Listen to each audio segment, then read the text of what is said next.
chapter 2, verse 21 hanggang 25. Ang isang tadyang ito at pinaghilom ang laman sa tapat niyon.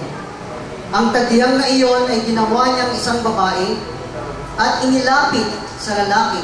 Sinabi ng lalaki, sa wakas, narito ang isang tulad ko, laman ng aking laman, buto ng aking buto. Babae ang siyang tinawag sa kanya. Sapagkat sa lalaki nagmula siya, ito ang dahilan kaya iniwan ng lalaki ang kanyang ama at ina upang sumama sa kanyang asawa, sapagkat sila'y nagiging isa. Kapwa sila hubad, gayon may hindi sila nahiya. Magpalain po ang halin ang kanyang asawang lalaki, magpapasakop sapagkat po yun ang alituntunin ng Biblia. Ganon din naman ang lalaki ay mamahalin niya ang kanyang asawang babae at gagampanan niya ang kanyang tungkulin para mapaligaya niya ang kanyang asawa. Sa umagang ito, nais ko po ang kasalang ito ay maging masaya. Ayaw ko po na masyadong seryoso, kaya hinihiling ko sa mag-asawa, panandalian lang. Ikaw ay tatawagin kong Mr.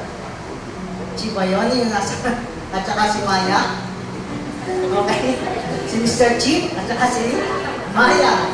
Kasi, alam niyo, gusto ko maging masaya ang kasal. Sa totoo lang, ito yung isang bagay na minimiti ng isang lalaki at babae. Kaya, Mr. Chip, Maya, alam ko na ang araw na ito napakasaya din yung dalawa. Nawa, ang kasalan itong magaganap ay masasaksiyan ng marami na ang Diyos ang nagtalaga nito.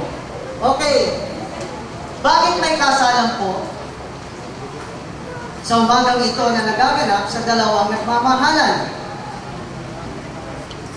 Ang kasalan ay isang natatanging kasunduan ng isang permanenteng pagsasama ng isang lalaki at ng babae. Ginagawa ito alinsunod sa batas ng Diyos at batas ng tao. Ito ay isang institusyong sosyal na hindi dapat pinapawalang bisa, isang buhay na konjugal at pampamilya. Ang kaganapang ito ay tinatadhana ng batas at ng kasunduang ito ay hindi basta-basta pinapawalang sala. Diyos ay gumawa ng isang bagay, ito po ay isang banal na dapat sundin ng mga tao. Kaya, Mr.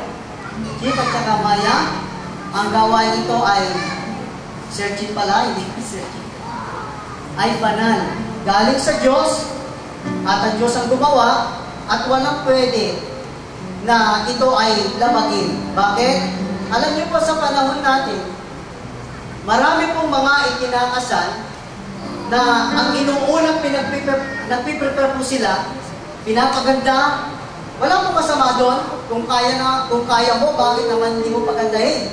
Pero, ang pinakamahalaga po sa kasalan, hindi yung ngayon, kundi after nito. Kasi, marami na tayong nababalitaan. Milyon ang ginagastos. Maganda ang kanilang seremonya. Pero pagdating ng ilang taon, naghihiwalay sila. Kaya, Sian at saka Brian, patunayan niyo sa kanila na ang seremonyang ito, hindi ito ang the best, kundi yung pagsasama niyo ang magiging the best. Dahil naniniwala ako na ang tagumpay ng pagsasama ay hindi po sa ganda at preparasyon ng kasalan. Nasa pagsasama po ng dalawa yan. Kaya, I believe, preparado kayo. Noong pa man, pinag-usapan nyo na yan, maaaring 2 years, 3 years, pinag-uusapan nyo na, pinagandaan nyo na, pero habang kayo ay nabubuhay, habang kayo mag-asawa, make my word, Brian, Shean, magbabago kayo.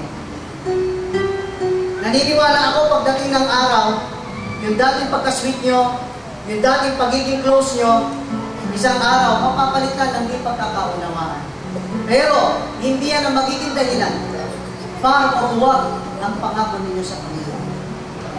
Sabi ng Bible sa Genesis, kumuha siya ng laman sa tadyang ng lalaki. Alam niyo, napaka-special po ng mga sa lalaki. Ang lalaki nilalang ng Diyos sa pamamagitan ng alabok. At binuhay niya, binigyan niya ng buhay. Pero ang babae, kinuha niya sa tagyang, sa tagiliran ng lalaki. Kaya sinabi ng lalaki, eto na, ang laman ng aking laman at buto ng aking mga buto. So Brian, never nadadapo ang kamay mo sa kanya. Never nasasaktan mo ang iyong asawa. Dahil kapag nangyari yan, para mo na rin sinaktan ang sarili mo. Remember this word, laman ng aking laman, buto ng aking buto. Kaya kung may nalulungkot, kapag may mga lalaki, pinubugbog ang kanilang asawa. Sa kasalanan, sabihin na natin nagkasalang babae, nagkaroon ka hindi pagkakaunawaan, pero hindi po yan ang dahilan para saktan mo siya. Dahil pinreserve ng Lord yan. Pakailanman. Habang kayo nabubuhay, siya lamang ang babaeng special sa'yo. Siya lamang ang pinakamaganda. Tumanda man kayo, mag-iba man ang kanyang itsura, mag-iba man ang kanyang... Bakit? Kasi hindi po tama yung ginawa nilang mali. Kaya nahihiya sila, nagkakaroon ng kahihiyan. Pero I believe, mga kapatid, ako po matapang kong sinasabi ito sa kasalan. Ang ganyang bagay ay banal na dapat walang magkulang sa bawat isa. Please lang mga lalaki, isama ng Diyos. Maliwanag po yan. Kaya ngayon pa lang, nilalagay ko na sa inyong kaisipan, magbabago bawat isa sa inyo. Ngunit, mananatili kayong matatag at maka-Diyos habang buhay kayong magsasama. I declare that walang hiwala yung mangyayari sa buhay. At magiging happy kayo forever. Ano? Gusto niyo po ba ng mag-asawang ito ay magiging happy forever? Sundin nila ang batas ng Diyos, hindi batas ng tao. Kaya, Brian and Sheryl, ang katatagan, pag dumarating ang mga pagsubok, diyan ninyo matites ang inyong pagmamahal. Nasakay ng jeep, sinong nauuna pag sasakay ng jeep? Si Maya, di ba? Si Maya. Yan, si Sochi. Tapos, si Maya. Okay? Pag mag-asawa na kayo, maniwala ka hindi. Sasabihin mo, ako raw. Halika, bilisan mo. Magpapagong panahon, mga kapatid. Nagkakaanak na, naku po, nawawala na yun. Ano ho, please lang, mga lalaki, mga babae, kausap ko dito. Manatili po ang bendisyon ng Panginoon sa atin. I-practice natin yan. Asawa na kami para ngayon na niya magpa-apply. Nagbabago ang lahat. Mga kapatid, pero hindi na magiging reason para kayo ay no. Walang dahilan, walang pagsubok, walang matinding sitwasyon na pwede magpag-iwalay sa inyo. Mananatili kayo matatag. Kaya simple lang po ang kasalan. Tingnan nyo, kinakasal sa West, tumatanda na, ang ganda pa rin ng pagsasama. Yung iba napaka-social, months lang, wala na sila. Hindi po gano'n ang pagkabindisyon ng Diyos. Kaya, ang kasalan ito, mga kapatid, maging memorable sa inyo ito dahil ito ay tinakdanan ko sa inyo. Ang Diyos ang gumawa at ang Diyos din ang pwede mag-alisto. Kamatayan ng naman. Kaya mo ba yan? Lalari sa asawa mo? Sir Chief? Ikaw ba maya? Yes. Ito tumatag ang aming mong pagsasamahan dahil natanggap namin ang bawat isa sa amin. Ang sikreto ng matagumpay na pagsasama, pag-unawa, intindihin mong mabuti, at siyempre, hindi mawawala yung pagpapasensya. Okay? So, kapag may mga pagpapasensya, naniniwala ako, maayos siya.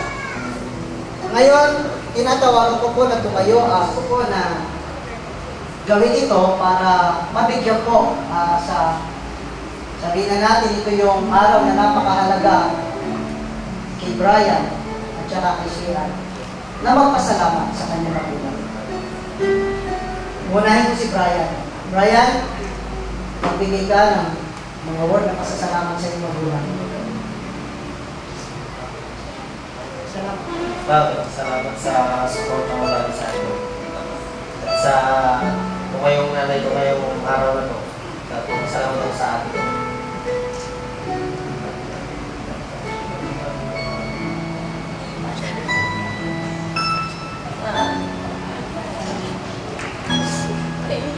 much po sa lahat. Kahit minsan masama, pero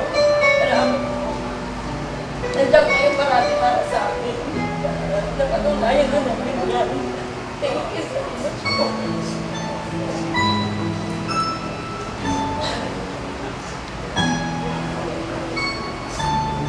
Garcia at pamilyang K.